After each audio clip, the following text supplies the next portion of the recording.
men då är vi på väg till villan Svånga nu då. Och Johan är med också? Yes. Yes. Och men det här stället, vi fick ett mejl om att det händer spännande saker. Och det är inte bara en byggnad här, utan det är faktiskt det är ett boende, ett hostel. Det är ett stall. Det finns ett pannrum som man kallar det. Och det finns ett boningshus. Ja, det verkar stort. Jävligt stort. Ja. Och det de berättar om, framförallt i det här hostel där man kan bo då, så är det en lång korridor där de upplever väldigt mycket obehag, framförallt på kvällstid. Rummen, vi ska faktiskt sova över här. Ja, just det. Ja. Vi har fått de 3 mest aktiva rummen som vi ska spendera natten i. Så här blir det ju också att försöka dokumentera det som händer i rummen när vi väl sover. Så vi får ha varsin kamera på rummet. Sätter det på stativ. Ja. Filma och sönder hela annat. Det blir några timmar att gå igenom sen om någonting händer. Men det kan ju vara ganska intressant om det händer. Ja, definitivt. Det man också pratar om, det är att på den här gårdsplan, och det vet inte jag hur vi ska övervaka riktigt, men hennes föräldrar som driver det här pratar om att de hör som häst och vagn ute på gruset på den gårdsplanen. Det är ju intressant. Men det kan ju vi kommer ju vara på plats. Jag menar, vi kanske hör det. Vi hinner kanske gå ut med kamera. Ja. Kanske ha någonting riktat från stallet ut mot gårdsplanen, så att vi verkligen fångar upp. Vi sätter en övervakning, då borde den ju ta det ljudet också. Nej, det blir intressant. Om man säger att det är eventuellt någon mörkare energi som finns där, som rör sig från hostel till stallet så att säga.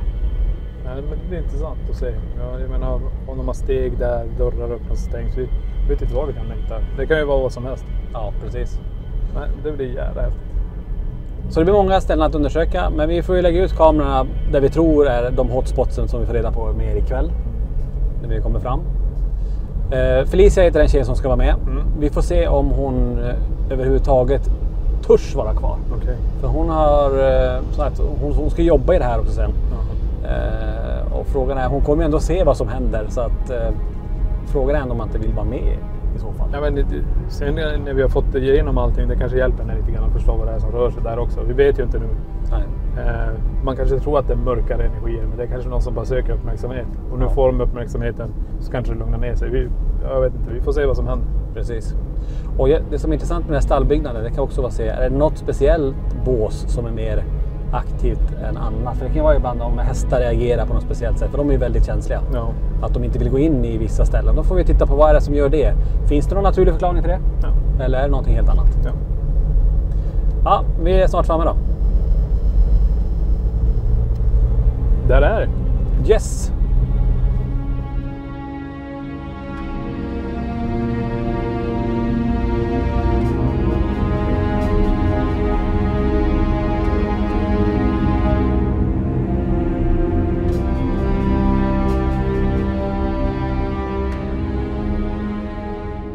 Då har LaxTon tagit sig till villan Svånga och här kommer vi ikväll undersöka 3 stycken hus. Vi har det gamla hostlet, vi har boningshuset och vi har stallbyggnaden. Ägarna här pratar om att de känner sig iakttagna när de står här i stallet, och hästarna här vill inte stå precis vid den här boxen till vänster om mig. Ägarna ligger och sover, hör en häst med vagn passera över gruset, och i det gamla hostlet där borta så är det någon som sätter sig över bröstet på en av de som bor här. Så vi får se vad som händer ikväll. Följ med oss på den paranormala resa genom Sverige. Vi mötte upp dottern till ägaren som heter Felicia. Hon har själv upplevt spännande saker i de olika byggnaderna och kommer vara med i en del av utredningen. Då har vi tagit oss in här till villan Svånga och är här med Felicia. Och men det är ju faktiskt ni och din familj som driver det här stället. Kan du berätta lite kort bara, så här, men var är vi nu och vad heter det här huset och var det var innan?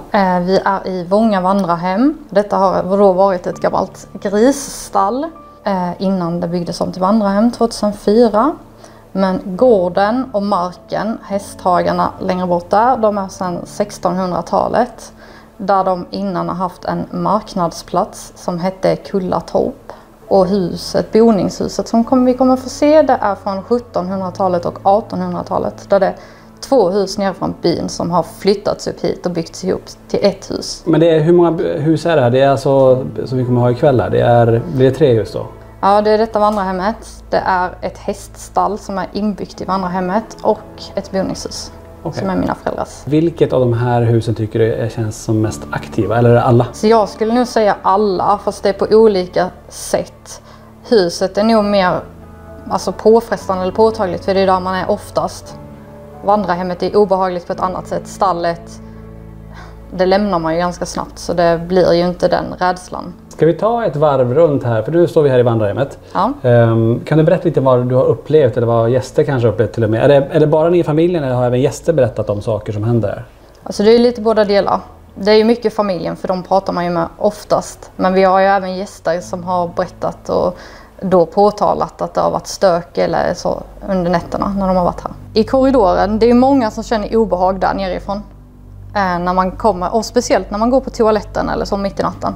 Att det är obehag som följer en, nästan att man vill springa. Sen om det är bara för att det är långt, det vet man inte. Men rädslan att någon jagar en eller går bakom en finns. Och även att vi har alltså många som ser en hund som ligger framför dörren när det är släckt. Och man ser lampan från den nödutgången. Så att det ligger en svart skepnad på golvet. Och min sambo, han hjälpte mig ofta när jag hade ridläge här för länge sedan. Och när han var uppe på toa så gick det en tjej framför han med rött hår.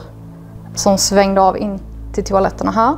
Han tänkte inte så mycket mer på det. Men sen på morgonen så satt han och tittade på alla tjejerna. Och det var ingen som hade rött hår. Och det var bara vi här. Det finns ju massa rum här. Som vi kommer ju stanna i 3 av dem. Ja. Och jag förstår så att du valt ut de mest 3 aktiva rummen, förstår jag. Ja, ska vi gå ner till dem? Jättegärna, vi tar det första här. Då har vi först koks. Och detta rummet, föredrar ju inte att sova här.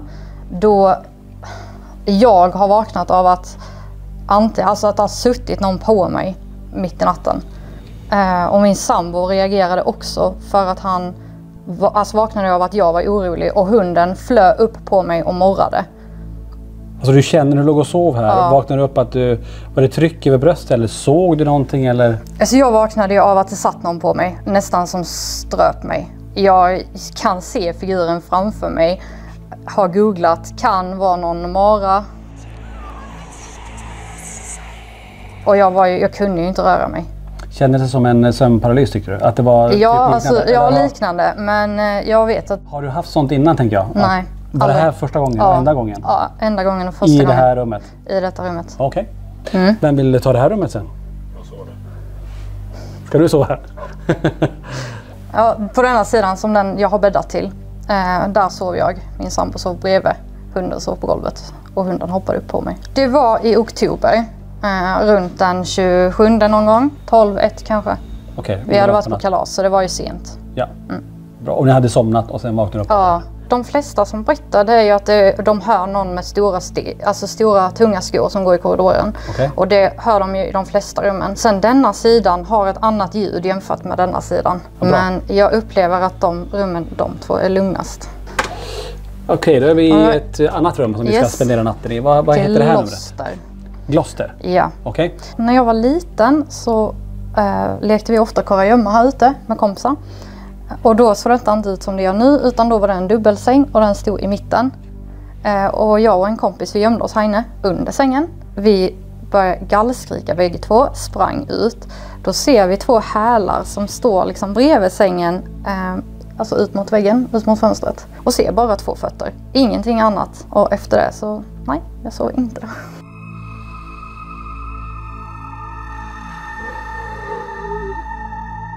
Du går inte in och städar eller bäddar? Eller? Jo, jag har bäddat. Du har bäddat, ja. Men det är det du räcker. Jag spenderar inte längre tid än nödvändigt här inne. Nej. Spännande. Ska vi ta det sista rummet som vi ska spendera natten i? Du har ju du har valt ut de 3 mest aktiva rummen. Ja, jag hade velat ha detta rummet istället. Men vi diskuterade och kom fram till att det är bättre. Ja. Då ska vi se, då står vi utanför rummet Alice. Alice. Ja. Och detta är ju ett rum som är renoverat väldigt många gånger på grund av att vi har inte varit riktigt nöjda, men det har aldrig blivit den där mysiga känslan. Det känns alltid som kallt och kalt och oavsett hur mycket vi plockar in så känns det så tråkigt. Och ofta när man sover i detta rummet så vaknar man ganska exakt klockan 5. Och då känns det som att någon är uppe och går på loft. Takhöjden och snedtaket berättar ju att det finns inget loft. Det finns ju bara yttertak. Känslan av att någon går där uppe, flyttar på saker, alltså möblerar om, finns. Och vi har haft många gäster som har berättat att alltså, de flyttar lådor där uppe, vad gör de?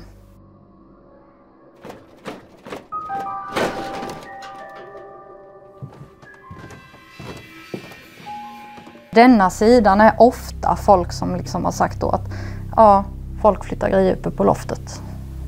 Vet ni om det har funnits ett loft innan det byggdes om till ett sådant? Troligtvis har det ju funnits det, för här har det ju en annan takhöjd än vad det har på denna sidan. Denna sidan finns det ju någonting ovanför, men det gör det inte här längre. Så här är det mycket ljud, att saker flyttar på sig, alltså uppe i loftet som inte finns egentligen. Så fokus här inne i så fall blir, och där vi spenderar natten, det är att lyssna och se om vi hör någonting här då. Men man har inte sett någonting här, ingenting som har, inget sånt i det här rummet? Nej. Inte som jag vet. Ska vi ta oss vidare och gå, vad tycker du nästa ställe vi ska gå till där? Ute vid logen kanske, stallet. Då går vi dit. Se, vad är vi nu någonstans? Det här är som innan stallet, eller? Ja, vi kallar ju detta logen. Troligtvis har de torkat gammalt hö och sånt innan här, och förvaring av hö och halm. Men ofta när man är här ute och packar hö eller halm eller hämtar grejer så känns det, alltså man har ett starkt obehag från uppifrån loftet. Ofta att någon står och tittar på en, eller att någon står liksom och, alltså verkligen man får den iakttagelsekänslan. Och min lillebror har ju haft mycket, han har meckat väldigt mycket här ute, och han har också sagt det, att det är väldigt obehagligt att vara här ute sent på kvällarna. För att det står någon där uppe. Har ni sett någon gång någon sån här gestalt eller någon figur här inne? Jag har aldrig sett någon här ute. Min bror vet jag faktiskt inte vad han har sagt. Nej. Men det är en stark känsla att någonting är här. Och sen är det ju ofta att man hör att någonting flyttats uppe på loftet också. Men inte så, jag kan inte komma ihåg att jag har sett något. Här är vi i stallet då. Yes. Och vad jag förstår så är väl den här delen den som är mest aktiv? Alltså dessa 3 boxarna är ju mer nybyggda än de där borta. Denna boxen är ju ingen häst som trivs i. Alltså det är aldrig någon häst som vill stå i denna. Jaha, de vill inte gå in och vara där? Eller? Innan så hade vi en häst som var inhyrd här, som vi ställde här på grund av att jag inte vill ha mina hästar i denna boxen. Men hon åt inte, hon bara stod. Hon mådde inte bra, hon bara hängde. Och nu står en av mina hästar här och han far runt som en virvelvind i boxen. Varje natt. De vill inte vara här inne. Alla hästar far runt. Alltså djur och klart hästar också är ju väldigt känsliga. Men känner du också ett större obehag just i den här boxen? Ofta när man står här så kan man ju höra, alltså man hör någon som går, man hör någon som flyttar grejer. Den dörren kan öppnas, alltså senast igår när jag stod här och mockade så var det någon som flyttade grejer här uppe. På loftet igen? Ja. Okej. Men denna boxen, det är ett obehag. Den boxen, det var en kväll som jag kom ut, skulle ta in hästarna, fixa till hela stallet, alltså göra i ordning för att ta in dem. Och denna boxen var inte färdig så jag fick börja med den, jättearg, stressad. Och jag hade börjat ta in hästar på den sidan, så där stod hästar. Och jag ringde in till mamma och sa att du får komma ut och hjälpa mig. Så jag började mocka och göra färdigt. Och ser i periferin när jag står i boxen att det är någon som står och liksom klappar hästen där borta. Och jag börjar prata, för givetvis tror jag ju att det är min mamma. Och så svarar inte mamma. Och så bara, varför svarar du inte? Nej, du var inte där. Där var ingen. Och jag såg liksom de långa rörelserna, att det var någon klappa hästen. Och då stod hon där du trodde att hon stod? Var det här borta då eller? Ja, i den 3:e boxen. Så näst längst bort. Just det. Är det någonting mer du känner att du vill berätta just om stallet som vi har glömt? Innan hade vi en hovslagare som var här ofta tidigt på morgonen. Och då när han tog hästarna, då kom inte vi ut för han var här redan 4-5 på morgonen. Och då var han här själv. Och en dag så hade han kört, han var inte färdig i stallet. Och mamma ringde han och sa, varför har du inte gjort klart hästarna? Alltså varför har det hänt någonting? Och han sa det, nej alltså jag blir så rädd. Det var någon som flyttade grejer och stampade över mig så jag vill inte vara kvar. Sen efter det så fick vi byta hovslagare för han vägrade komma hit. Alltså stampa, alltså här? Att han alltså det var någon som var uppe. Att han hörde att det var sånt liv på loftet igen då? Så vi fick byta hovslagare efter det. Och vi har många gäster som, alltså vi har haft mycket barn och sånt som varit här. Och de vill inte vara i stallet själva. De måste vara ute med dem. Ska vi ta oss vidare då till, kallar du det för boningshuset? Yes. Ja. Då har vi tagit oss in här i boningshuset och nu står vi i det stora för allrummet eller Vardagsrummet. Ja. Kan du berätta någonting om vad ni har upplevt här? Så innan så hade vi 2 fåtöljer här. Och då var det ofta att när man skulle sätta sig i fåtöljen så kändes det som att det satt redan någon i fåtöljen. Och då tittar man en gång extra, men där sitter ju ingen. Det var tomt. Ofta när man gick upp, alltså på natten, ska man gå på toa eller gå och dricka. Jag sprang här igenom. Aldrig. Jag vågade aldrig gå. Eller tände jag, för då satt det någon här. Och det satt alltid någon och tittade på en när jag bodde hemma. Var det en känsla återigen här att det var något som att man kände sig iakttagen, som att det är någon som redan sitter där? Eller kände man det du sa när man skulle sätta sig ner? Alltså när man skulle sätta sig så var det mer så att man såg att det satt någon. Alltså när man sätter man sig ner så tittar man ju. Alltså, då ser man liksom ett ben eller en kropp eller så finns det ingenting när man tittar noga. Som en gestalt som satt där redan. Ja, och känslan av att jag blir inte ensam i stolen. Nästan som att när man sätter sig så känns det som att man sätter sig på någon. Om man satt sig för snabbt. Men där fanns ju såklart ingen. Likadant att när man gick förbi, eller alltså så när det var mörkt, så var det ju ofta man såg liksom, det sitter någon, men det sitter ingen där. Och känslan av att alltid vara iakttagen i detta rummet. Och jag hade många kompisar som, om mina föräldrar jobbade natt, för båda jobbar ju natt. Samtidigt så var det alltid att jag vill alltid ha någon annan som sover med mig. Och det var många som sa att inte dina föräldrar hemma så tänker jag sova hos dig. Och då den känslan att jag vill inte sova här själv. Varför vill inte du sova här med mig? Nej, det är läskigt. Så det är flera som har känt av samma känsla så? Och sen är det ju den kaminen som är där. När vi renoverade så satte mamma upp böcker där. När de la nytt golv här inne så flög en av böckerna ut och nästan träffade min morfar i huvudet som satt på golvet. Likadant i köket när de la nytt golv där också så var det en såg som flög ner och nästan träffade honom. Alltså den flög ut, eller var den lutad mot väggen och så flög eller var den... Nej, så där ute finns det en gammal kamin. Så de hade lagt alla verktyg där. Så var det när han satt på golvet och gjorde någonting så kom sågen liksom bara farandes rakt framför ögonen på han. Så han höll på att få den i huvudet. Men det var när ni höll på att renovera och sådär. Och det är ju också ibland att när man håller på att renovera att det brukar hända mer saker. Ja. Jag tänkte på den här boken som du berättade som kom flygande. Kommer du ihåg vad det var för typ av bok? Eller var det Nej, jag har inte en aning. Jag vet inte ens om jag var med. Jag var nog inte hemma. Men min lilla syster ute på gräsmattan en sommar. Hon kan inte ha varit mer än 2 kanske. Hon sprang rakt in i någonting och satte sig rakt på rumpan. Som att hon sprang in i en vägg. Men det fanns liksom ingenting. Hon bara satt helt tyst och bara tittade rakt upp. Men där var ju ingenting. Så hon sprang in i någonting som inte syntes och så rann hon bakåt och satte sig ner. Men här är väldigt mycket ljud på övervåningen. Ofta när man sitter här så hör man antingen att någon går eller att dörren slår igen.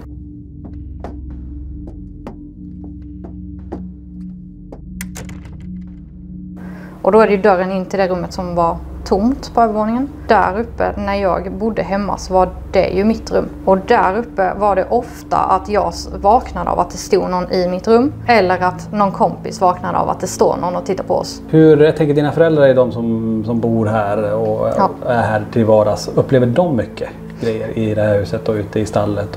Ja, mina föräldrar de hade ju det sovrummet som är ut mot gården. Och vi har ju hästar och hästar rymmer ibland när de känner för det. Så min låtsaspappa Patrik vaknade och väckte min mamma och sa att nu har hästarna stuckit. Så mamma sätter sig upp, börjar klä på sig och sen så hör hon seldon och en stor vagn som dras genom hela gårdsplanen i Singlen. Och båda flyger ju upp då, men det finns ju inget. Vi har ju ingen häst och vagn. Vi har ju hästar.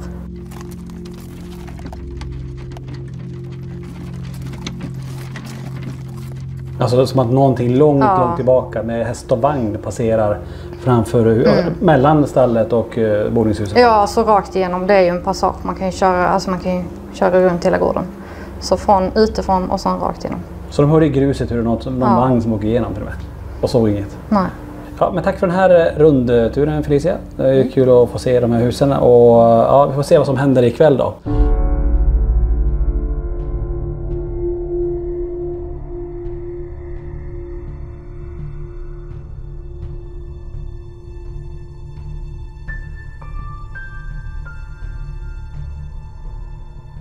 Då är vi inne i hostelbyggnaden och vi börjar vårt EMF-svep och kommer gå igenom den här byggnaden med korridorer och en del rum. Och sen går vi ut till stallet. Men vi börjar här inne i köket och det är här också vi kommer att podda senare. Vi kollar. 17 grader, ungefär 17,4. Men inga EMF. Och som ni ser, vi har tagit tillbaka våra klassiska, och många frågar efter det här stativet, vårt EMF-svepstativ. Och på det har vi en K2-mätare och den här mäter i milligauss. Och så har vi Melmeter som också mäter i milligauss, digital display, men också med temperatur som vi ser. Så då har vi koll på ifall tempen går upp eller ner. Och man säger det om någonting är på väg att hända, att någon typ av ande som vill manifestera sig, så händer det saker med temperaturen. Då får vi det samtidigt. Vi går ut i den här korridoren där de hade sett en hund ligga vid dörren. Här sjunker ju temperaturen och som ni ser här uppe har vi en väldigt kraftig värmefläkt. Och så här har vi också till den. Så här ser man att det är väldigt starka fält. Den går ju i botten nästan. 15,7 ser vi här på millimeter också. Men det avtar också med avståndet. Här nere har vi ingenting. Men lite kallare. 16,6, 16,4 här. Men det är här de har sett den här hunden ligga.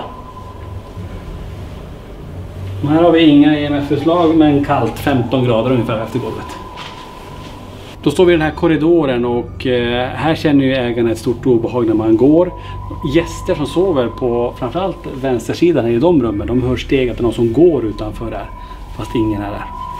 Så vi kollar om vi har några EMF-värden här då.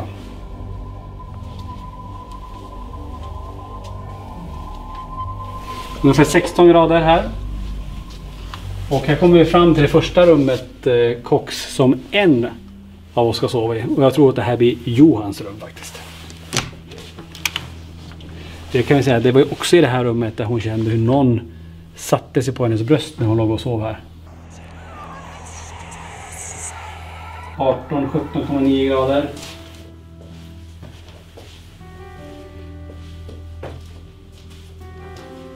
Men inga EMF alls. Du rör dig i den där. Den rör jag, ja. Det är säkert. Ja. Så måste vi. Nej, inget konstigt här just nu i alla fall.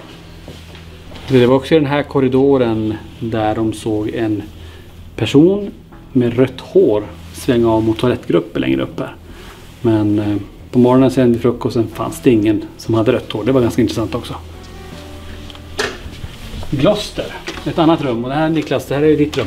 Yes. Och det var här inne hon såg de här fötterna tillsammans med sin kompis som stod vid sidan om sängen och de lekte kurragömma här.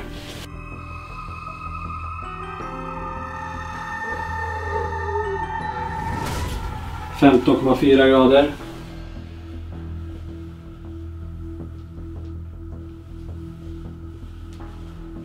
Men inga EMF, det är 0,0 milligauss.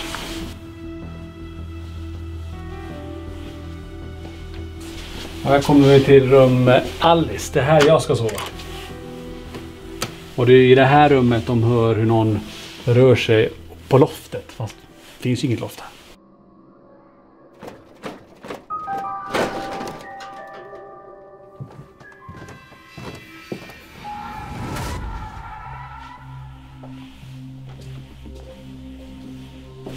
,0.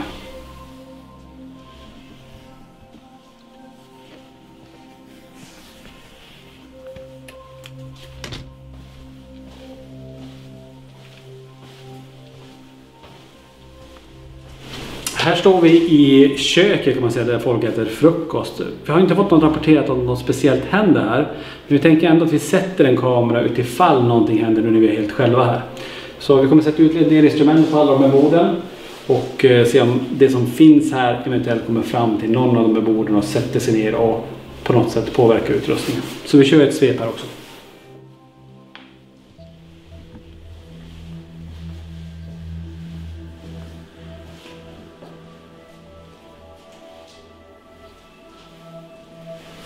Men inga EMF-förslag.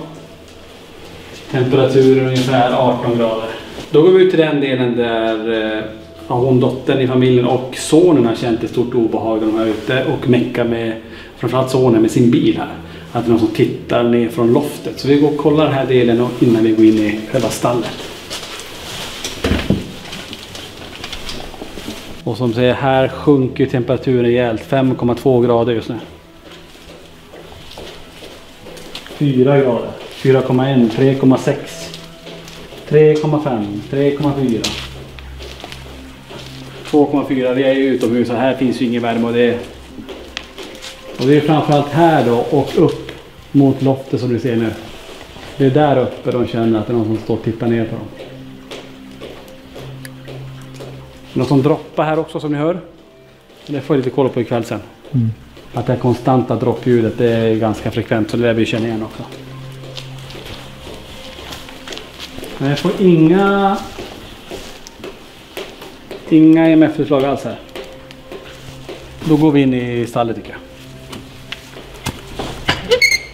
Och det är ju den här första delen i stallet här egentligen som de känner mest obehag. Och de är också precis här när vi håller på att gå runt och jag känner någon dra tag i jackan. Det var länge sedan jag kände en sån beröring. Jag trodde ju faktiskt att det var Johan som tog tag i jackan och gick bak det, men han rörde inte ens mig sa. Så att vi kollar om vi får någon form av utslag här. Och temperaturen här är ungefär samma, det är bara 4 grader. Det som drog mig i jackan här, kan det ge utslag? Jag kommer fram till den här saken jag håller i handen.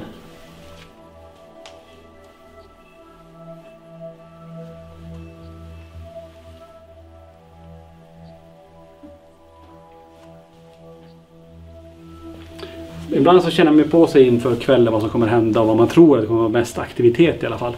Och jag tror, alltså stallet har sagt att här är en platsen som jag känner att här tror jag att vi kommer få någonting på mätarna. Och det bästa är om vi till och med fångar det som skrämmer djuren här. Och som gör att hästarna inte ens vill vara kvar i det här båset.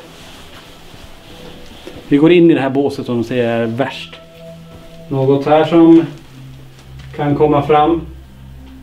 Det jag har i handen här.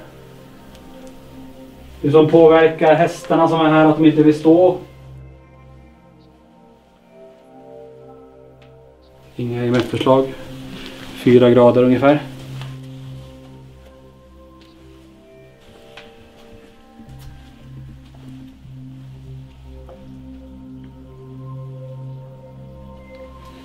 Inga alls. Inga EMF överhuvudtaget här.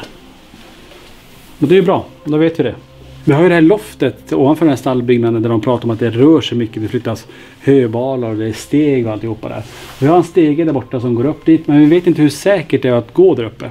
Så vi kommer sätta en kamera precis ovanför här som försöker täcka så mycket som möjligt av loftet. Så har vi tur så kommer vi fånga de här stegen eller det som flyttas där uppe. Men vi kommer inte gå upp och göra ett EMF-svep för det går inte helt enkelt. Och som sagt, ovanför här är ju loftet och vi får ju inga utslag alls. Så att vi får säkra det på så sätt.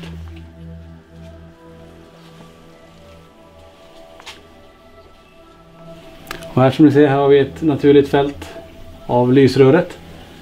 4,15 går i botten på K2-mätaren. 14,6 milligauss. Men som ni ser avtar ju här är det 0,00. Ungefär en 60 cm ifrån. Ju närmare man kommer, ju kraftigare blir fälten. Men här nere nås vi inte av det.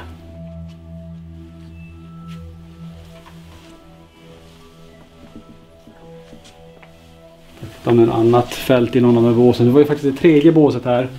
Som när Felicia stod och såg hur det hon trodde var hennes mamma som stod och klappade och strök hästen eller borstade håret på hästen. Heter det hår? Jag vet inte om det heter hår. Manen på hästen. Och tror att det är hennes mamma. När hon tittar dit igen så är det ingen som är där. För den här personen, eller det hon såg, eller förnimde i alla fall, var ju inte så här. Hennes mamma var inte så den här byggnaden. Så det är lite speciellt. Och det är ju det tredje båset så.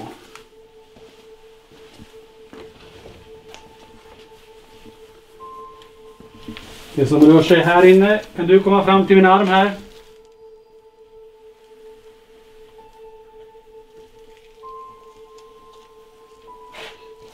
0.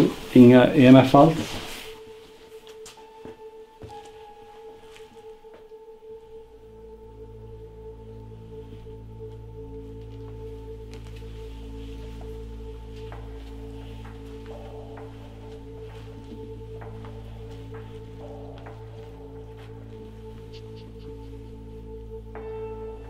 Ingenting. Då har vi kört färdigt svepet i hostelet och i själva stallet.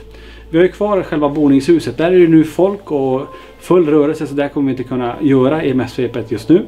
Men vi kommer göra det senare, och är det så att det händer någonting som sticker ut där, så kommer vi ta med det. Är det så att det inte sker någonting, ja, då har vi i alla fall bara säkrat upp att det inte är någonting, och då kommer ni inte se att vi har gjort det så att säga på det sättet. Då visar vi inte det till er tittare. Men händer något spännande så kommer vi självklart ta med det. Vi provar släcka ner i stallet bara. Jag ska se om det som finns här, om det rör sig i mörker. Istället hade vi tänt överallt. Så jag tycker vi bara går snabbare tillbaka där var vi var just där jag kände den här dragningen i tröjan eller jackan. Och i båsen här bara för att se om det är någonting här som hellre inte vill att vi ska se det, förstår ni vad jag menar då? Så vi testar.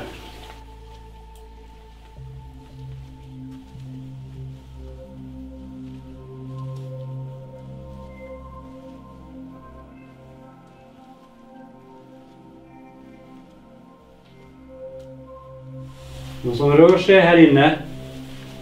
Nu är det mörkt istället.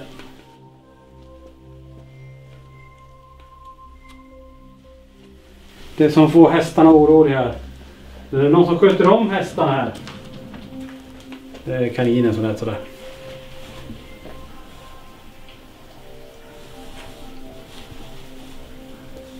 Kommer du komma hit ikväll?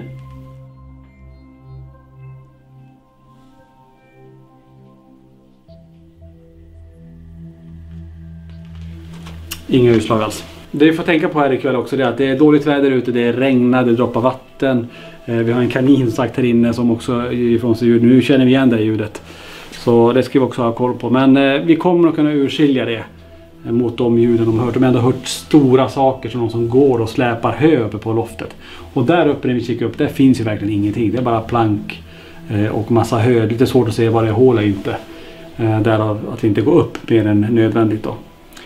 Men jag tycker så, vi tar nu och drar all kablage, sätter igång övervakningen och sen kör vi igång.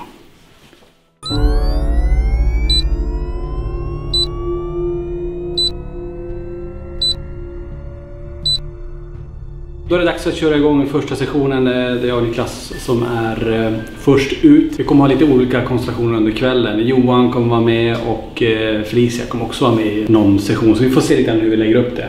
Jag tänker vi börjar här ute i stallet och sen går vi över till boningshuset. Och vi har med oss Obliusen, jag har Spiritbox, fickorna fulla här, så att vi börjar i stallet. Men innan vi går ut till stallet så har vi lite utrustning i det här rummet också. Vi har igång PRP:n här nere, vi har Parascopen där borta och bakom oss ska jag aktivera en PNB också.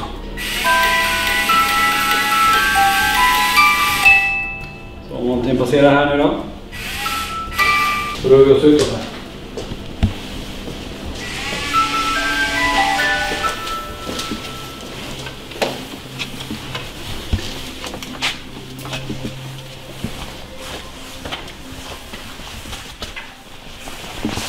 Tycker vi börjar med en Spiritbox-session här innan själva stallet. Det är här de kände obehag när de stod och sonen höll på mecka med någon med bilar här och det känns som att någon tittar på den uppifrån loftet här.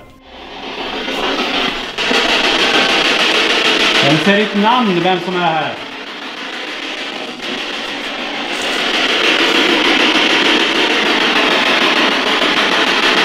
Du säger lite tydligare till oss.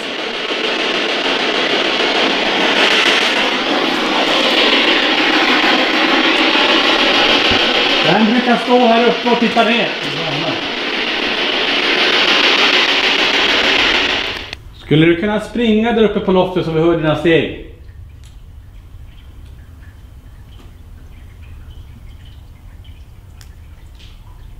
Kan du kasta ner någonting där uppifrån?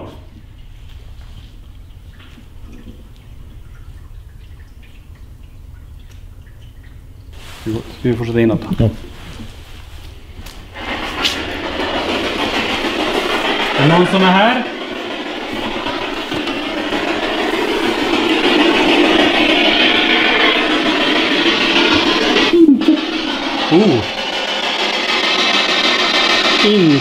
Det lät som att den...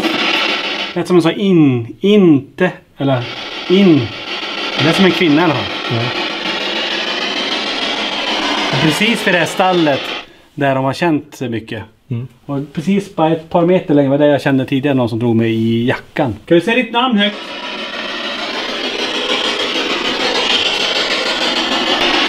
Vem är här inne i det här båset?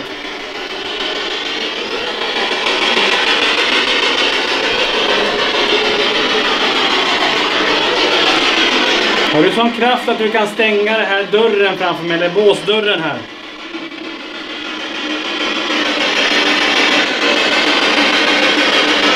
Det lät som att det är sånt vi inte, eller något med i. Den har vi där, vi tar och sätter igång den också.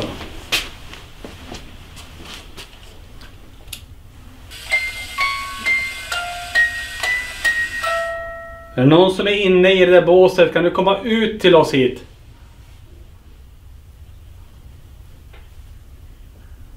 Så det är en helt annan känsla att stå här nu när det är lite mörkt och det är kväll.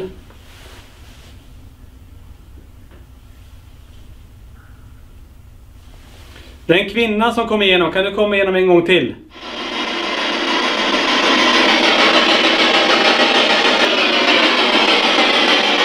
Den som rör sig här inne i det här stallet. Kan du säga ditt namn?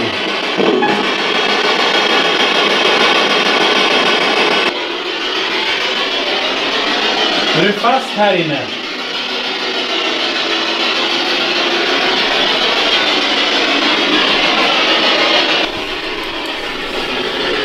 Vem är det som brukar vara här?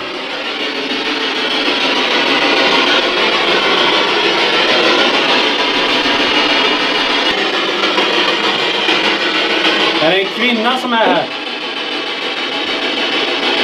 Var det en kvinna? Det var en kvinna, ja. Vad var det? Vad var det? Isbryt, det var konstigt. Ja, det lät som att de flyttar någonting. Man har sett det här inne. Kan du visa det för oss?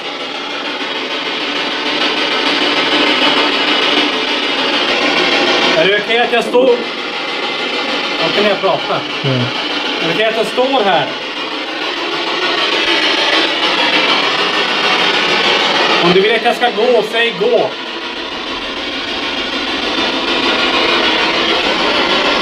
Alltså man förstår den känslan. När jag står och tittar här nu så är jag som hela tiden dit och bakgrunden i de här, det som Felicia pratade om, att det är som... Man ser ingenting men man får känslan av att det är någon som står där. Det är lite svårt att förklara, men det är som att det är någon bakom i de andra delarna av stallet.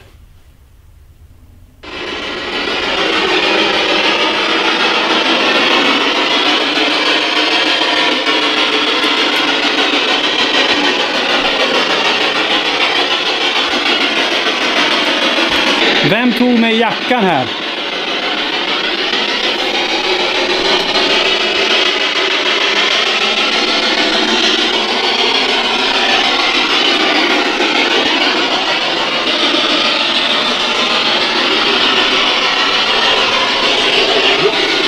Gå! Hörru, det var tydligt. Vi stannar kvar här och vill prata med dig. Kan du säga ditt namn till oss?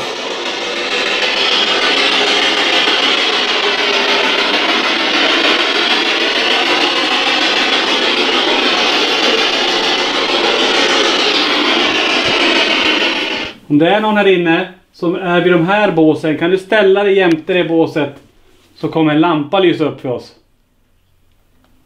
Vi provar att dra igång en Oblius-session också. Och den här kommer ju då prata engelska, men det är det att energin eller de vi kommer i kontakt med, de får ju säga det de vill egentligen genom att påverka omgivningen kring den här apparaten. Så vill den säga hjälp så kommer det stå help på displayen till exempel. Lukta. Så den lukta? Ja. Det luktar ju lite grann här inne. Ja, luktar stall. Vem var det Felicia såg här?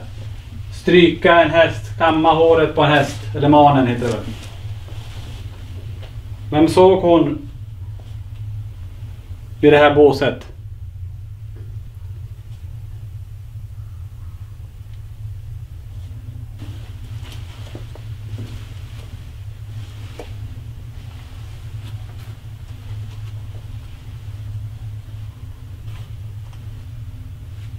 Om det är någon här, kan du göra ett högt ljud?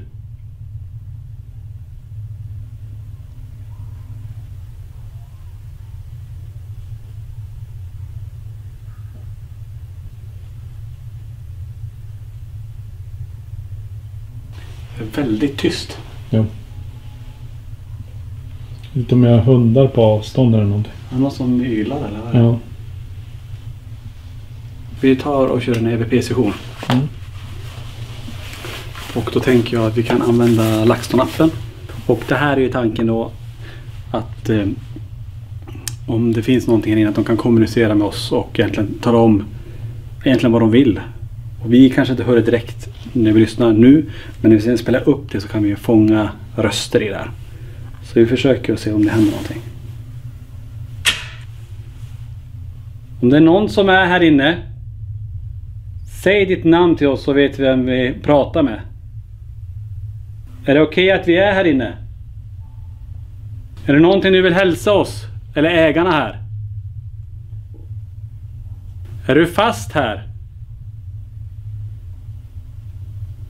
Testa så. Och jag tänker vi spelar upp det direkt så ser vi ifall någonting kommer igenom här. Om det är någon som är här inne, säg ditt namn till oss så vet vi vem vi pratar med.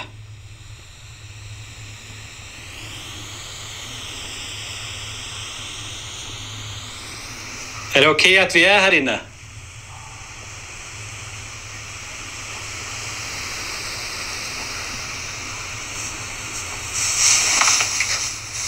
Är det någonting du vill hälsa oss? Eller ägarna här?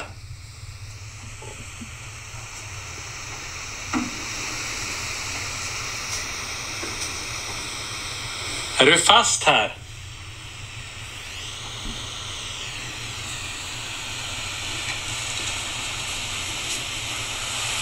Testa så. Hör du någonting? Nej. Ingenting där va? Vi har en brunn som droppar. Ja. Och det är väldigt häftigt ljud. Det blir så här, som i en grotta. Precis här bredvid. Just och det. den hör man faktiskt rakt igenom så här. Boom. Alltså, vi kan gå till den får du se. Det är under en brandsläckare. Om ni lyssnar på det här ljudet. Ja, där. Ja, där är det. Ja, det är min walkie. Ja.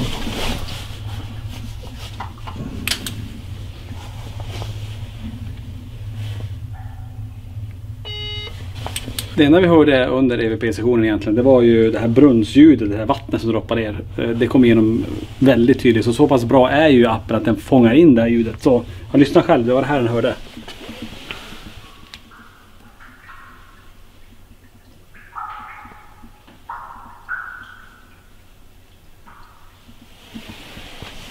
Och ändå stod vi... 8 meter bort nästan. Vi hade ju en kvinna precis rakt ner där. Ja, men det var precis när vi kom in. Ja. Vi får där då. Är det någon som är här med oss?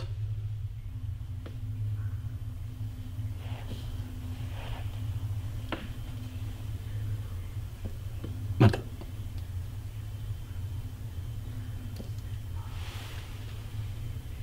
Är det någon som...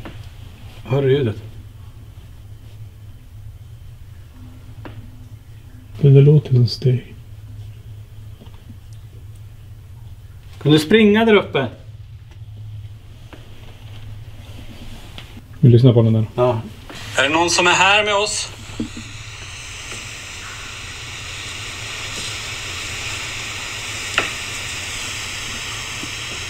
Vänta.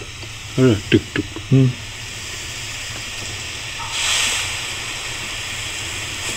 Är det någon som... Hör du ljudet? Det låter som steg. Kan du springa där uppe?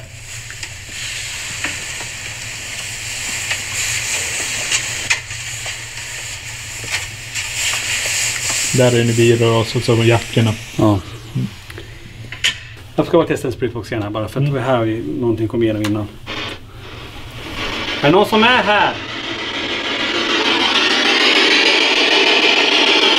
Kan du ställa dig bakom mig? Ja. Ställ dig bakom mig.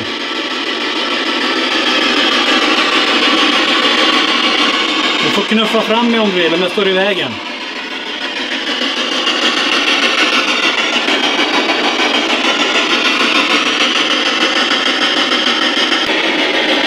Och den är ju ansluten till det här båset. Du vill jättegärna veta vad du heter. Andas bara. Vad heter du?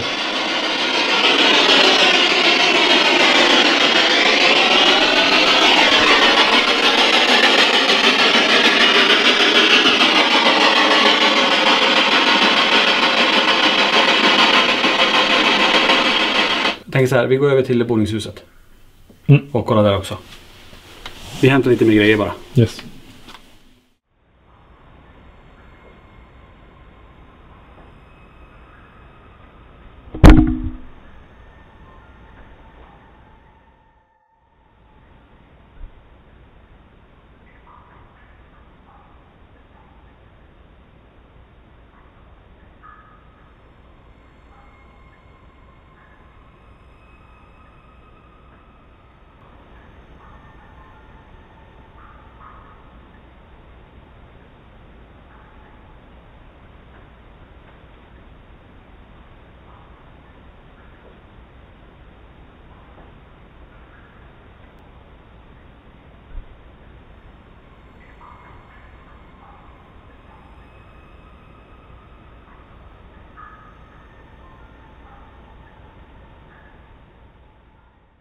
Vi kom upp till stora våningshuset och började placera ut lite grejer. Vi har en katt som är nere på golvet här om det är någon som rör sig. Men där borta har vi en PRP som precis indikerar någonting på soffstödet där. Och katten gick direkt dit. Om ni kommer dit så ser jag att den sitter precis nedanför och tittar på.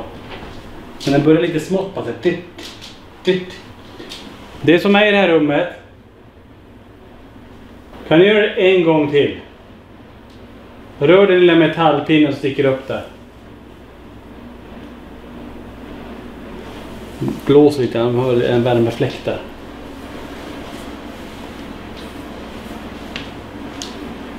Vad var det som fick den att påverka den på det där sättet? Vi har ändå bytt alla batterier. Och ändå så börjar den lite smått så här. Nu fick inte ni tyvärr han inte ens börja filma det. Det är så typisk grej som händer. För så fort du trycker på räcken, Nicke, så slutade det. Men katten direkt bara satte sig och nu sitter den där. Är katten kvar? Katten är kvar.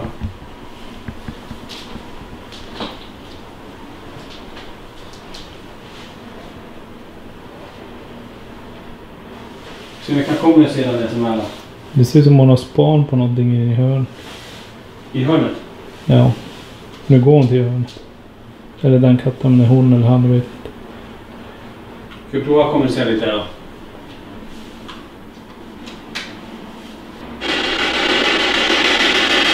Någon som är här, den som var här inne och påverkade de med mätarna.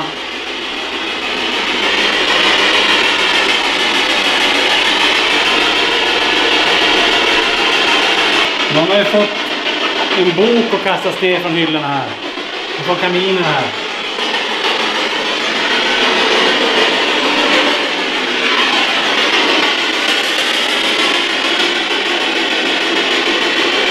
Det är katten där, det är hörnet att kolla in. Nej. Jag får ner och kolla. Vem är här?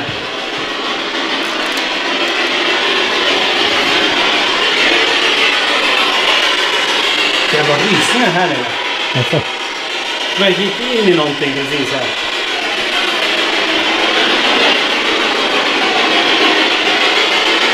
Vem är här?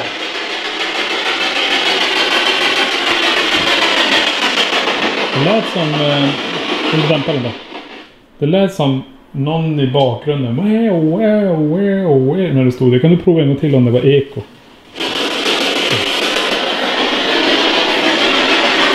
Det var precis en kant på några katter. Jag tror inte med det.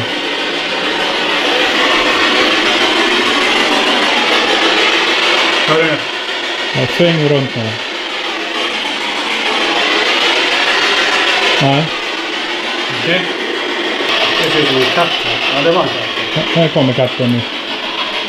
Vem är här inne och kan påverka mätarna? Säg ditt namn nu.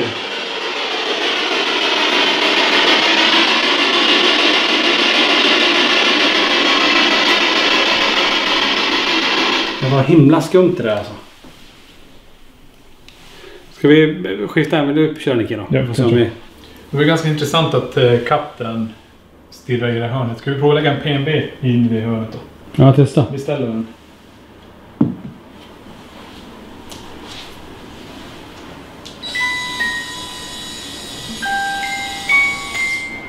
Om det är någon där inne i det... Bra. Kan du backa lite grann? Så vi kan prata med dig. Det finns andra saker där du kan röra dig också. Kan du gå till den andra blå lampan där uppe?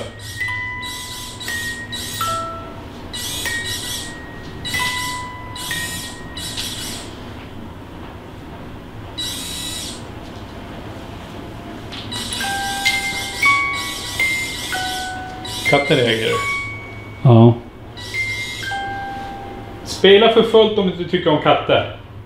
Nu låter han när katten går nära. Så får de skugga dig all.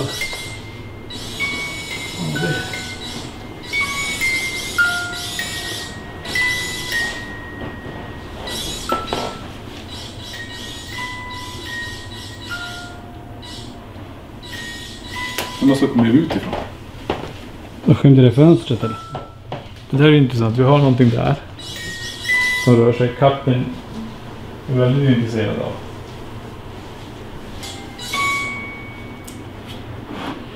Det är lite svårt att utreda här. Katterna börjar bita i produkterna vi har. Vi testar BoBuddy här. BoBuddy har rörelse, den har temperatur, den har EMF. Och om EMF börjar gå upp så kommer vi se det i tassarna. Och vi kommer ha en lampa på magen som visar, jag ska bara starta den. Där är lampan. Och den lampan kommer vi då indikera också att BoBuddy sitter där. Men den här kommer också börja ställa frågor sen, EVP-frågor. Så vi kommer sätta den, för den kommer få köra sitt eget race här borta. Men säger den brr is cold, då betyder temperaturen har gått ner. Om det är något som rör den, då säger it tickles, alltså det kittlar. Det första pipen ni hör, den är den kalibrerar, tar grundvärdena. Och sen kommer BoBuddy av sig själv börja ställa frågor också.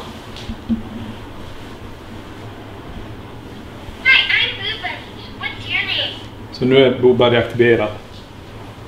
Vi kollar lite med obviousn här då. Mm. Det är så roligt, varje gång jag går förbi här ryser jag på något vis. Varje gång här. Bordet. Ja. Det är väldigt nära den fåtöljen här. Ja. Som de har känt att man inte gärna vill sitta i.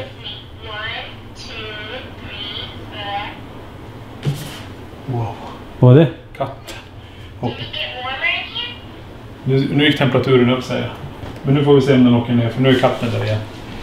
Vi hade lite katter där innan, vi har fört bort katterna nu lite grann för att vi kunna få instrumenten i fred. Men vi provar igen med ett PNB där ni hör.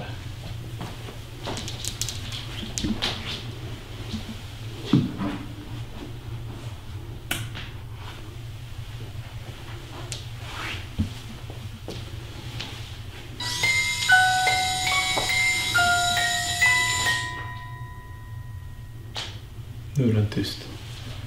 Om du är kvar där i hörnet, kan du komma gående mot mig?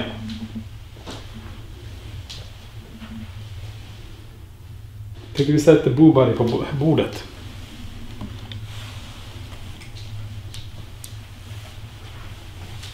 Och den där nallen var där på bordet. Och nu ryser jag här igen. Den är alltid där. Ja, här. Jag måste kolla. Jag kör oblysen precis på den här platsen.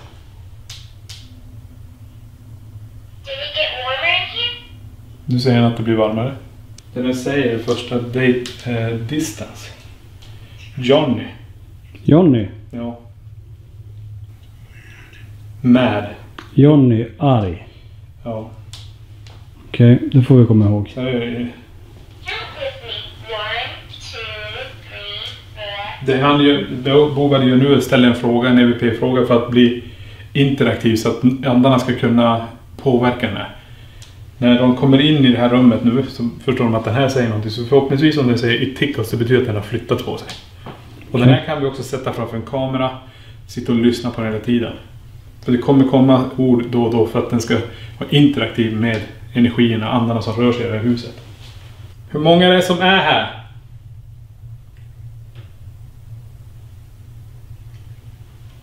9. 9. 9 sa den här. Can you finish it? Kör en knacksession.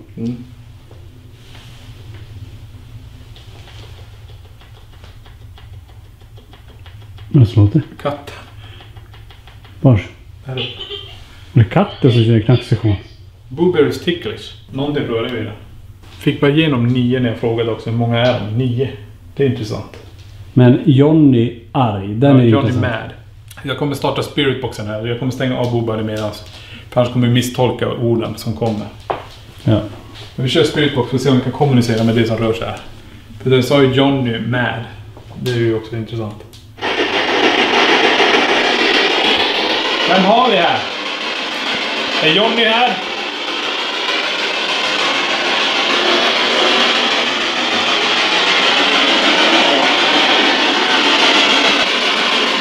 Kan du säga ditt namn om det är Johnny som är? Säg ditt namn Johnny.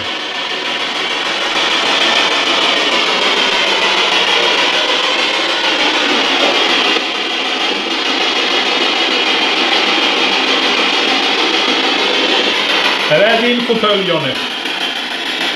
Eller din plats?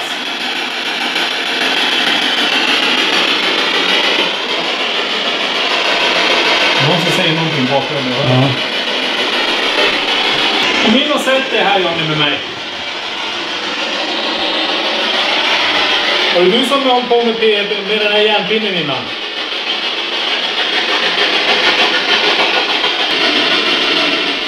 Väldigt, väldigt lågt. Ja, verkligen. Så diffus, man hör inte riktigt vad de säger. Men det är jävla skillnad där jämfört med att stå här. Här är det värst att stå i. Man som jag vet inte varför man ryser. Jag provar lite till här. Vem är det vi känner av här? Eller jag känner av här?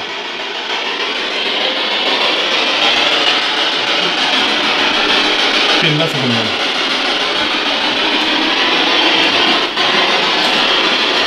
Är du här uppe?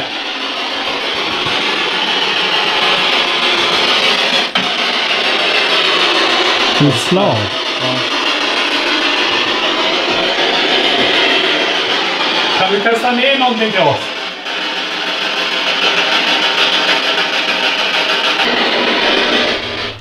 Om det är någon på övervåningen, kan du göra ett högt ljud där? Kan du springa där uppe?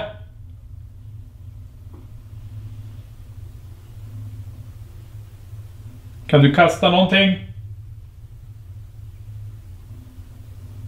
Vad säger du, ska vi bryta här nu då? Ja.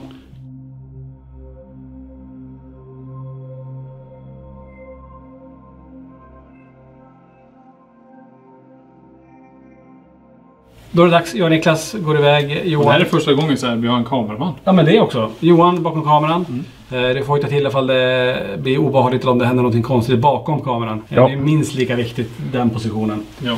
Så, men att vi kan köra ihop, det är ju jäkligt bra också. Precis. Vi kommer testa spiritboxen. Jag kommer lyssna och hiva ut orden som du ställer frågor till. Men ska vi börja? Jag tycker vi börjar där i mörka delen innan stallet. Ja. Och sen går vi in i stallet. Och sen där upp. Sen går vi upp till huset. Yes. Så vi kör spiritbox. Jag har med värmekamera också ifall någonting dyker upp på loftet. Det jag kommer göra nu. Nu tar jag på de här noise cancelling-lurarna. Jag kommer ju inte höra någonting vad ni säger överhuvudtaget. Sen drar jag på spiritboxen. Jag har dragit igång den. Jag har ena örat fritt. Men annars kommer det låta så här. Ni kommer få höra. Där kommer jag att göra nu. Kommer man in och så synd direkt. Synd. Vem har vi här? Den är kvinnan som är här. Vet du vad den sa? Ja, vad sa han? Den sa akta dig. När jag sa den kvinnan. Jag kände bara att jag fick så jävla rysning. Jag var tvungen att ställa ord. Jag kände det direkt. Jag drogs dit och så kommer någon och säger akta dig. Akta dig, okej. Den kvinna som kom igenom, kan du säga ditt namn tydligt? Bakom dig. Bakom dig Tony. Bakom mig. Vad vill du oss? Ja. Huvudet. Huvudet. In allihopa. Vill du att vi ska gå in i stallet? Finns här. Finns du inne i stallet? Ska vi komma dit?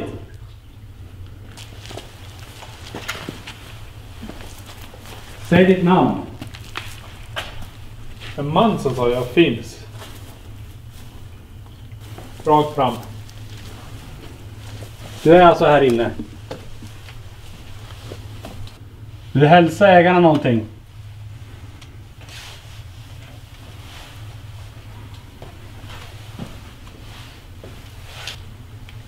Vilka sa det nu var det? Kvinna. Du har fortfarande inte sagt ditt namn till oss. Gå bort kvinna. Gå bort igen. Är du okej att Niklas går dit?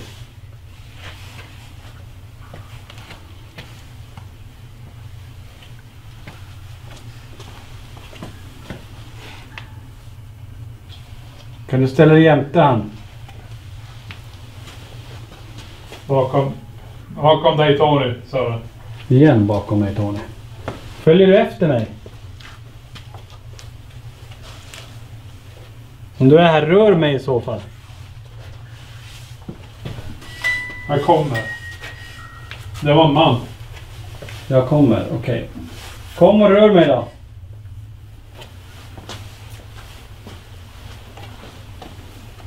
Vi går längre fram. Säg ditt namn. 3.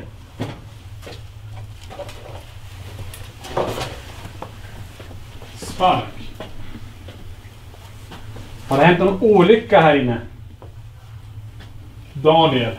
Daniel. Hej på dig. Har du dött här?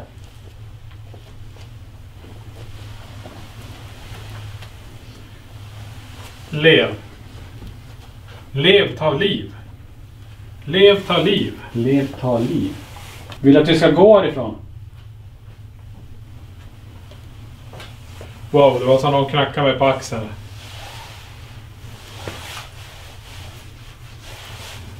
Precis som någon knackade mig på axeln. Är det vatten där? Nej. Nej. Knacka alltså? Eller antingen var det något som föll. Eller så var det blev sån här lätt knack. Nej, det är inget. Lev tar liv. Lev tar liv. Ja. Spark. Ja, och så Daniel. Jävligt Ja. tydligt. Kvinna så som Daniel. Niklas ska hämta kameran, så tar vi och går upp till boningshuset, så har vi en till kamera inne. Så får vi se om det som vi fick kontakt med i början, om det finns kvar där. Hur känns det bakom där? Ingenting, ingen obehag, ingenting? Nej, jag tyckte det var mer obehag att stå bakom när vi gick in i dörren där. Ja, där borta? Ja, Okej. jag gillar inte riktigt det passaget mellan där. Nej. Bra, vi går upp till våningen då. Nu ska vi testa något helt nytt, och det här har vi aldrig gjort innan. Vi ska köra en Spiritbox-session. Vad är det? Det var soffan som flyttade på sig. Dung, hör du bakom mig? Nu ska vi testa något helt nytt, och det här har vi aldrig gjort innan. Vi ska köra en Spiritbox-session. Vad är det? Det var soffan som flyttade på sig. Dung, hör du bakom mig? Det var hela soffan. Det lät som att någonting flyttade sig, eller någon satt sig. Nu kom de med rysningarna igen. Alltså? Kan du göra det en gång till?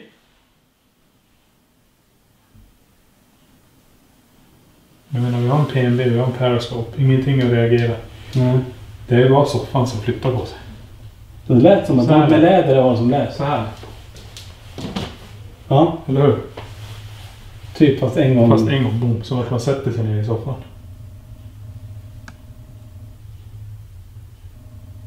Okej, men vi tar det som tecken att vi kör på det här nu då.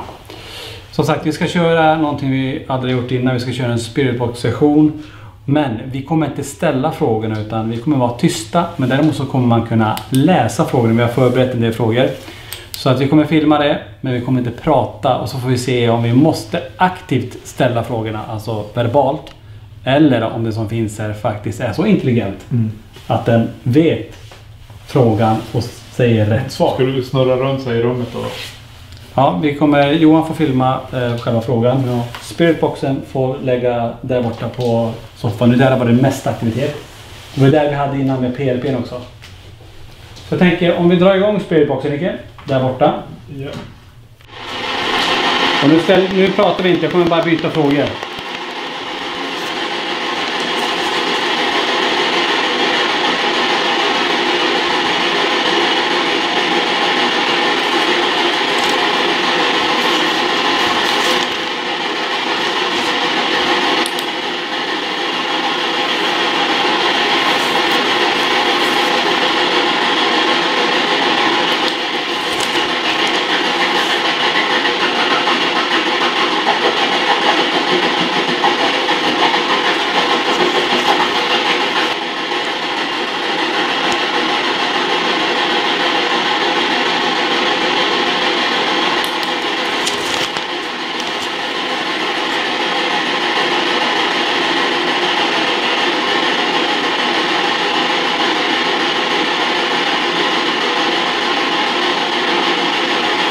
Jag avslutar den.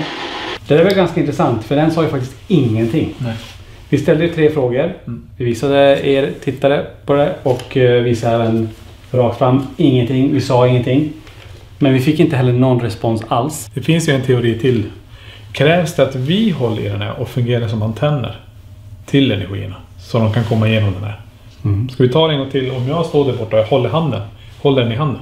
Och jag menar, det är som antenn men även som batteri. Att den hämtar energi från dig. Ungefär som ett Ouija-board eller när man kör trollbord eller man har seanser. Någonting. Men det krävs det att någon måste hålla i den här maskinen fysiskt. Vi testar det. Stå där borta. Jag står på samma ställe igen då. Så Niklas, du står där borta nu. Jag håller Spiritboxen på samma ställe där vi hade den innan. Vi provar här igen då att Niklas ska då fungera som någon form av antennbatteri till det som eventuellt finns här. Jag kommer bara hålla upp frågan men inte säga någonting. Så ska vi se om någon svarar. Okej? Ja. Se till när det är klart. Då kör vi det, tycker jag. Ja.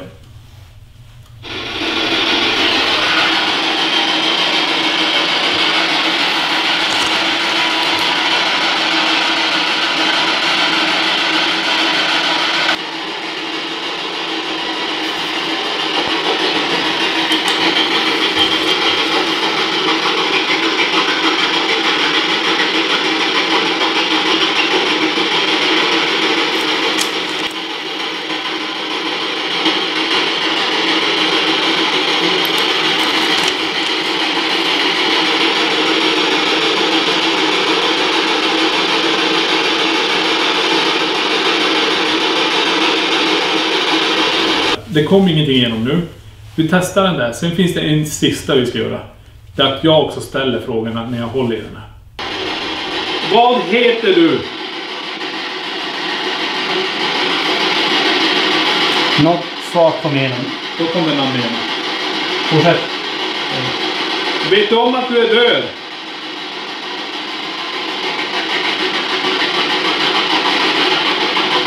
Hur är livet på andra sidan?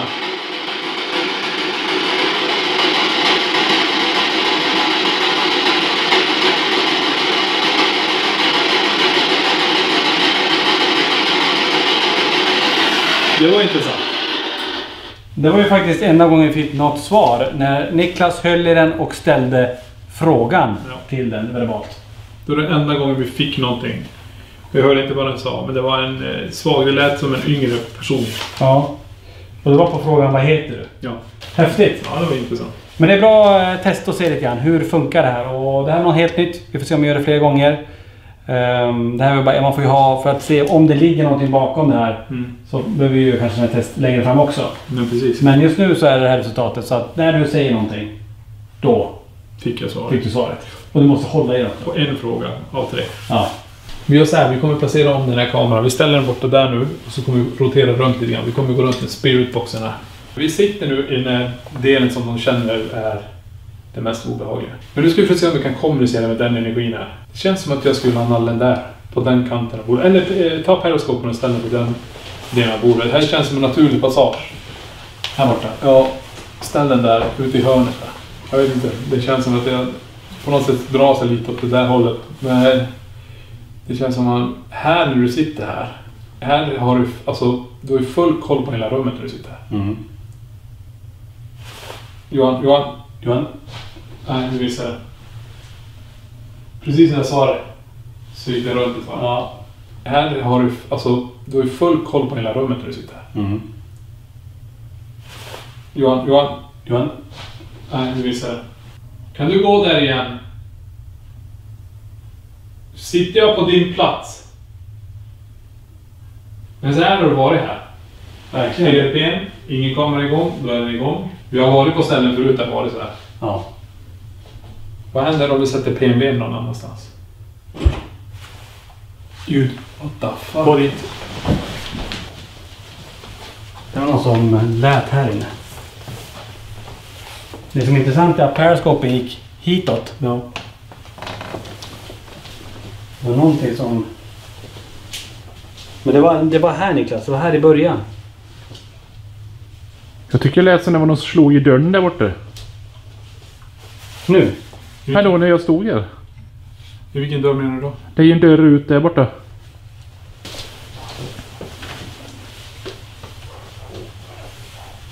Men det var inte så här långt bort var det inte. Det här ljudet som var nu, det var här. Ja, Det var precis vid... Det var någonting full. Eller någonting flyttades här inne. Var den stor eller? Hur låter de? Nej. Det var något här och det jag tycker är intressant är att periskop precis innan, han inte ser det exakt, men den lyste till och vandrade och slängde sig runt hit. Det här är ju ganska intressant egentligen. Jag vet inte, jag har gjort det här så jävla många gånger. Mm. Och när magkänslan säger någonting så måste vi måste gå på den indikationen. Jag vill ha hit periskopen. Mm. Och få någonting som smäller här. Magkänslan. Så lita på magkänslan. Vi provar igen då. Ja.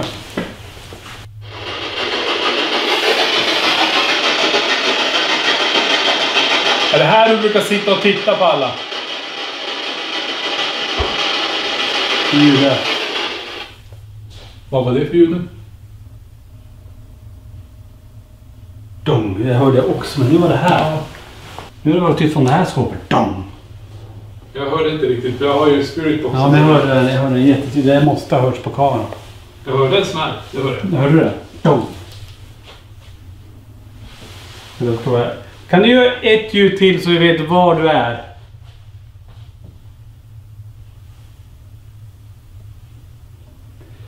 Alltså det är så jävla lurigt. Man får lite vibbar av skärpling här. Mm. Ja, när jag sitter här, jag känner bara att jag har total kontroll. Mm. Jag får en sån känsla. Jag sitter här och jag har kontroll på allting här. Mm. Kontroll på... Jag vet inte. Jag har bara kontroll. Förstår du vad jag menar? Ja. Just nu när man sitter här, visst, jag har ryggen mot ett fönster. Själv hade jag inte valt det här att sitta med ryggen mot ett fönster. Men här sitter det som att jag har den öppningen. Jag vet inte varför jag känner det. Mm. Okej, gillar du inte det här bruset när vi drar igång där? Kan du göra högt ljud igen då?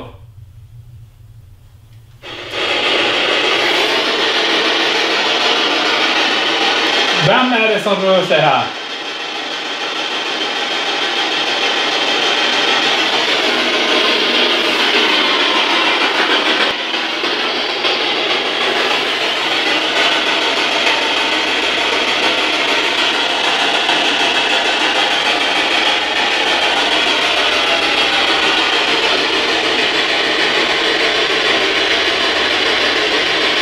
Du flyttar på en stol här inne.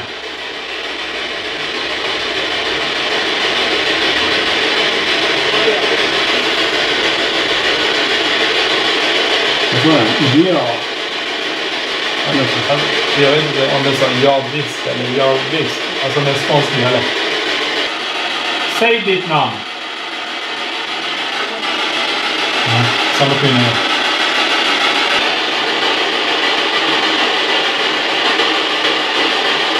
Ropa ut ditt namn nu snäll.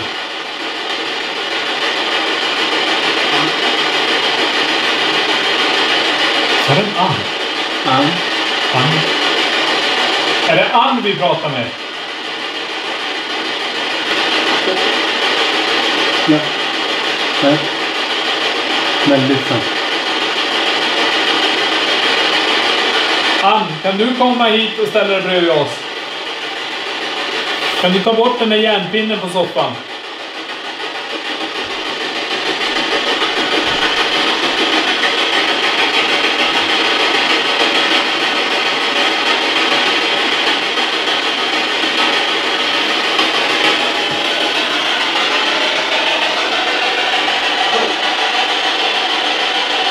Så bu. Så att den vill skrämma oss. Brukar du skrämma oss?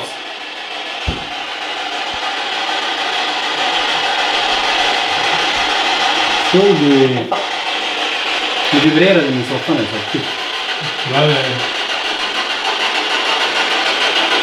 Om det heter du Ann. Ska vi gå upp på andra våningen? Vi väntar och kolla här.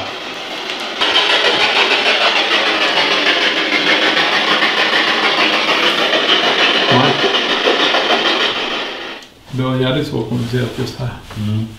Men ska vi testa? Vi har inte varit upp på andra våningen. Nej. Ska vi gå upp en sväng? Vi tar... Men då tar vi bara med den kameran. Så kör vi bara en kort sektion där uppe. Ja. Bara känna av hur det känns där uppe. Du kommer köra spiritboxen? Yes. Jag kör Ovlus i bakgrunden och se om vi får några extra ord som kommer igenom. Mm. Vi gör så. Vi går upp för den här trappen och så får vi se. Ja.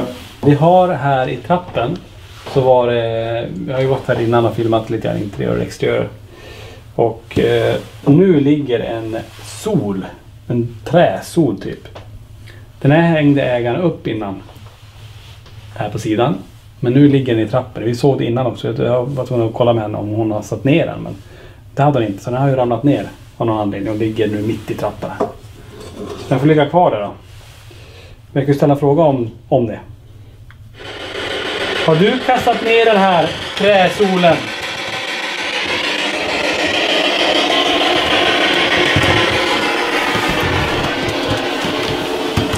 Är det någon som är här uppe?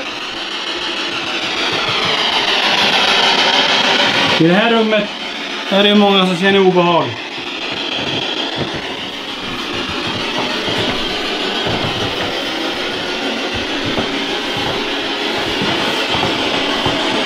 Jag får skärpning här. Känsla hela tiden. Alltså den...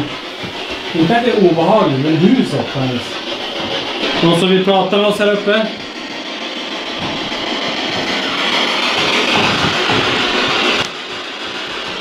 Snart är det här. Snart? Ja.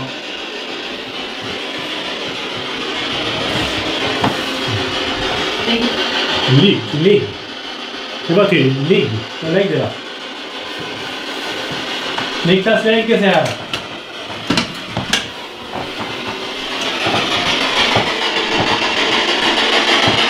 Säg ditt namn.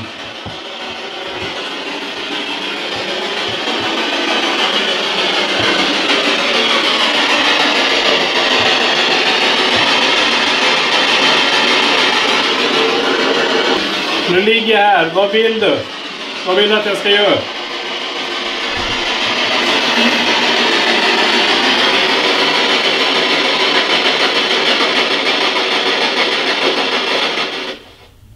Det var så jävla tydligt. Ligg. Kan du ge ett högt ljud här uppe så vet vi att du är här.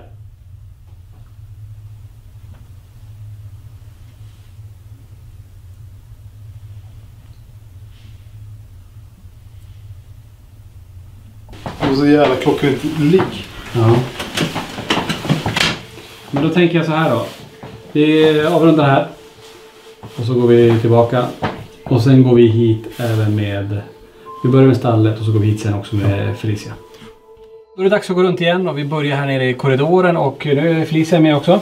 Du känner ju väl till det här stället så det blir intressant att se om du känner som att det är något annorlunda eller om det är något speciellt som rör sig runt dig just. Ja, det ska bli spännande. Ja, Vi har med kolsåmätare, vi har med massa grejer och de här, Niklas, kommer du faktiskt passera efter Johan i den här långa korridoren. Jajamän.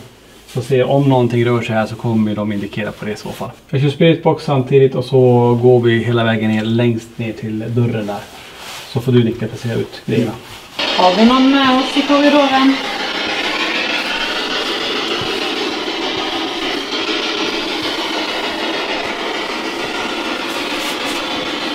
Det finns massa verktyg nu som kommer läggas på golvet bakom oss. Så om du följer efter oss så rör någon av dem så vet vi att du är med oss.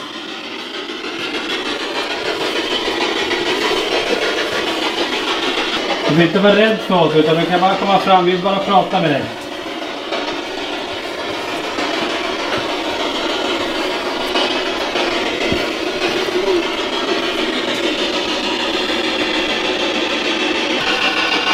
Nu går det tillbaka någonting som indikerar där, Nicke.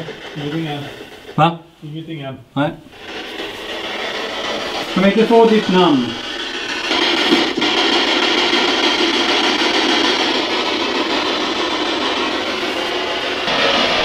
Ja, Så det?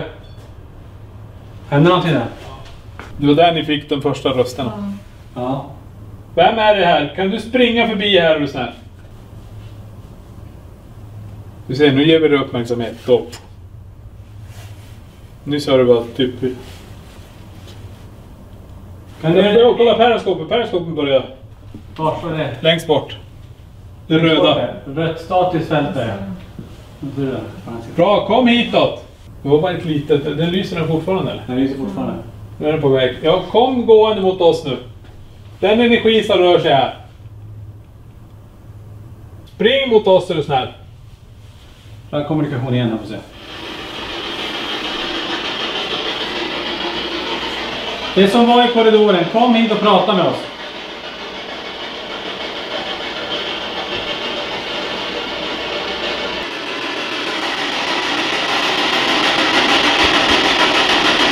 Nu tycker jag hör det steg. Det där uppe. Det finns inget uppe. Det var några steg här uppe. Var någonstans? Ovanför. Boom, boom. Det som händer nu, det är... Man kan säga så här. Den här energin vill inte bli filmad. Alltså inte fysiskt, alltså du ska kunna se den. Men när den påverkar ett instrument, direkt vi börjar filma det så lägger det av. Nu fick Felicia utslag på K2-mätaren. Som hon inte har haft innan. Och då har gått, kameramannen har ställt sig här. I en annan vinkel. I en annan vinkel. Hela tiden. Så här har det varit typ nästan hela kvällen. Men det här tyder ju också på att det finns en intelligens bakom också. Ja, någonting är det ju. Så jag förstår inte. Och det är som när man inte ger dem uppmärksamhet med kameran. Då händer det. Mm. Men det var intressant. Och det finns ingenting där uppe. Nej, Nej. det är tomt. Detta är bara sådana plattor och lyfter du på dem så finns det ingenting. Nej. Du kan inte gå på dem. Trillar du igenom. Det var två så här distinkta lite. Som om du hör någon som går på häl i en lägenhet typ. Mm. Ska vi röra oss ut mot stallet då?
Vi är ute vid logen nu och jag har tagit med Poltkommen.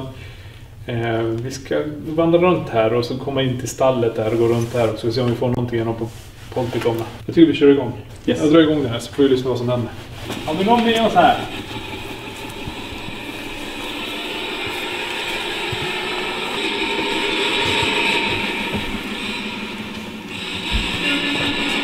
Där, kvinna igen.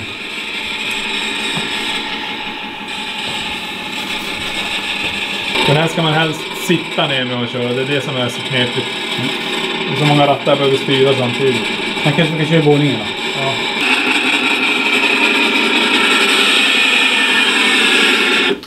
Kör spelbox här också. Jag testar det, för hon kommer inte riktigt igenom det. Mm.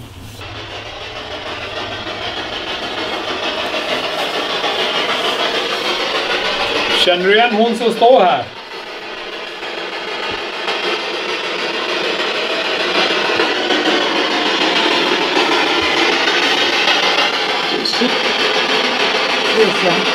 Sa jag det?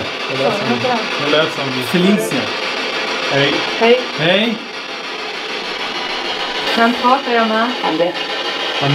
Annette. Är ditt namn Annette? Ja. Det är väldigt svagt. Det kommer som ett barn. Ja. Jag brukar kalla det som Där. Och där. Den var just här. Men alltså det här stråket, precis som vi pratade om innan. Det är här. Det är inte där borta utan det är faktiskt runt det här. Som ni pratade om innan. Det är ganska spännande. Man märker att det är också mer som kommer igenom nu är du med. Här. Ja, definitivt. Det här kan jag nog säga. Vi provar att gå lite längre framåt då.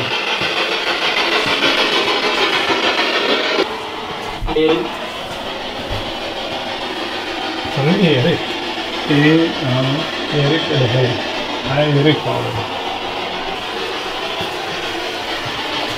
Det känns som jag ska killa. Vad är det? Fortfarande som jag ska killa. Du sitter där man träffar dig. Nej men alltså det kändes som att när jag gick här så kändes det som att det var liksom inget golv här. Jaha, som att det var rakt ner. Ja. Men här är ju, alltså här är det, här är ojämnt men jag ställde mig på, jag var inte på det ojämna. Det kändes 2 gånger som att jag skulle verkligen trilla. Jaha. Vem var det som gjorde så och fick Felicia känna det?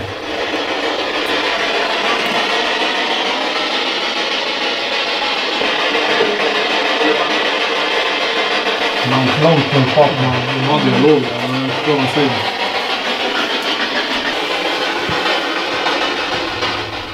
Är det någon som finns ovanför oss här som kan gå på loftet här uppe? Eller flytta någonting där uppe? Ska vi ta oss över till andra huset också då? Så kör vi, där kan vi sätta oss ner och köra. Ja, så blir det lättare att styra den här. Jag tänker också det. Vi har tagit oss upp hit till boningshuset nu. Vi ska testa. Det var här en bok fanns innan som flög ner egentligen från den här ugnen. Vi har med oss lite bollar så vi får testa lite old school här. Om det finns en sån energi som har så mycket kraft att den kan flytta på föremål. Ja, då kanske den kan flytta på de här bollarna. Så vi testar och ser. Vi lägger den på varsin kant här.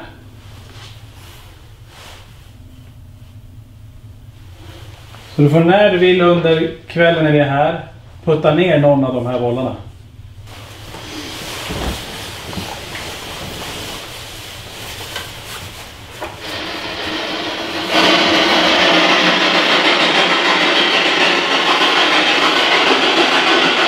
Är det någon som vill säga någonting? Skulle du vilja hälsa någonting till någon annan i min familj?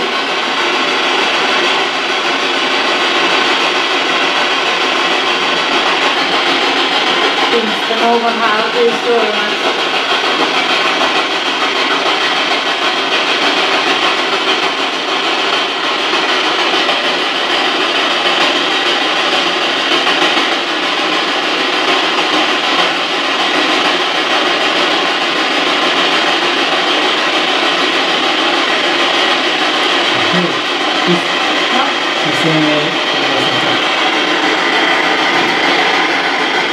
Ganska intressant, den är helt tyst. Helt tyst. Inte ett enda ord kommer igenom där.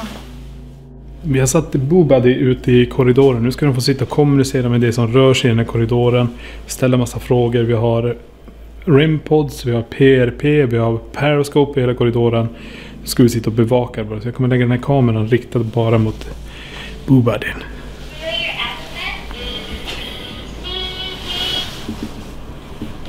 Det är den som håller på att kommunicera här nu. Vi ser om vi kan locka på energierna därigenom. Nu blir det kallare.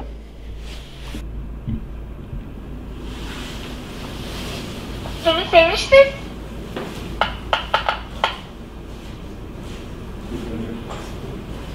Did it get colder in here?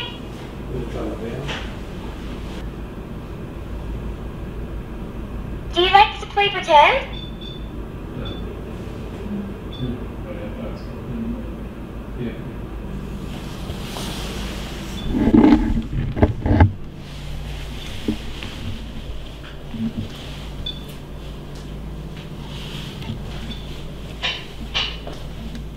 Do you want to hold my hand?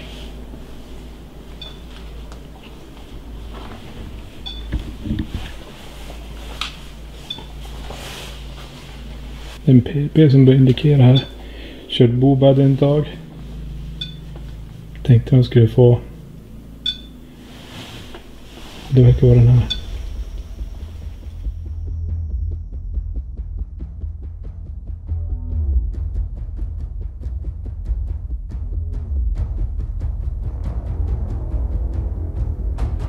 Stort obehag i stallet. En känsla av att ha kontroll i vardagsrummet i huvudbyggnaden.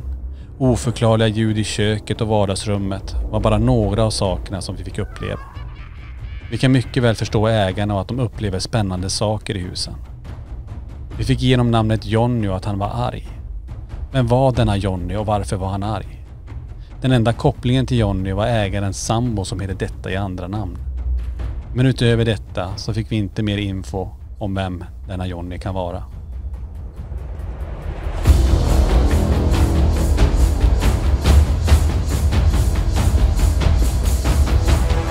Oförklarliga ljud som röster, dunsar och smällar var genomgående i hela utredningen. Periscopen som går igång samt en PRP i korridoren som indikerar på att något går mot stallet. Våra rörelselampor i stallet aktiveras av något vi inte kan se.